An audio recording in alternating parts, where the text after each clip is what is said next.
అతన్ని దుష్టుడని మాత్రమే ఎందుకు గుర్తుపెట్టుకున్నారు? రావణుడు 10 తలల రాక్షసుడు కాదు, 10 విధాల జ్ఞానమున్న రాజు. అతను వేదాలు చదివాడు, శివుడిని తపస్సు చేశాడు, సంగీతంలో నిపుణుడు, లంకను బంగారు నగరంగా మార్చాడు. కాని ఒక్క తప్పు, అహంకారం. సీతమ్మను తీసుకెళ్లిన క్షణం అతని రాజ్యం కాదు, అతని విధి మారిపోయింది. ఒక పండితుడు, ఒక భక్తుడు ఎలా చరిత్రలో రాక్షసుడిగా మారిపోయాడు? తండ్రి వంశం జ్ఞానం, తల్లి వంశం శక్తి. ఈ రెండూ కలిసినప్పుడు పుట్టింది ఒక అసాధారణ వ్యక్తి. ఇది రావణుడి కథ.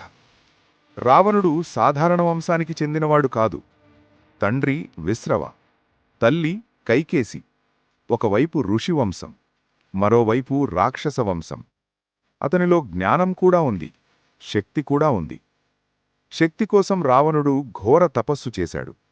తన తలలను ఒక్కొక్కటిగా అర్పించాడు. చివరకు శివుడు ప్రసన్నమయ్యాడు. అతనికి అపారమైన వరాలిచ్చాడు. ఆ రోజునుంచి దేవతలకు భయం వేసే శక్తి అతనికి వచ్చింది. యుద్ధంలో దాదాపు అజేయుడు. అనేక దివ్యాస్త్రాలు అతని చేతిలో. అతని గర్జనకే శత్రువులు వణికేవారు. అతను కేవలం రాజు కాదు, ఒక శక్తి.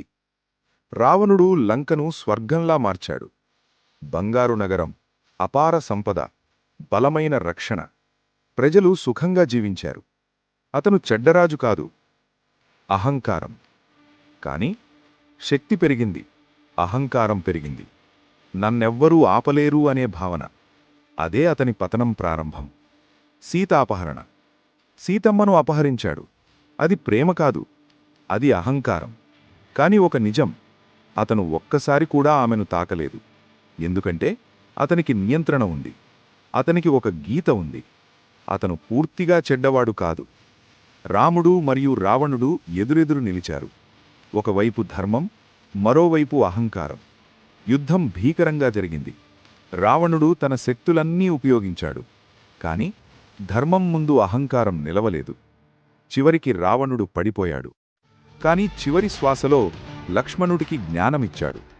మంచి పని వెంటనే చెయ్యి, చెడు పని ఆలస్యం చెయ్యి.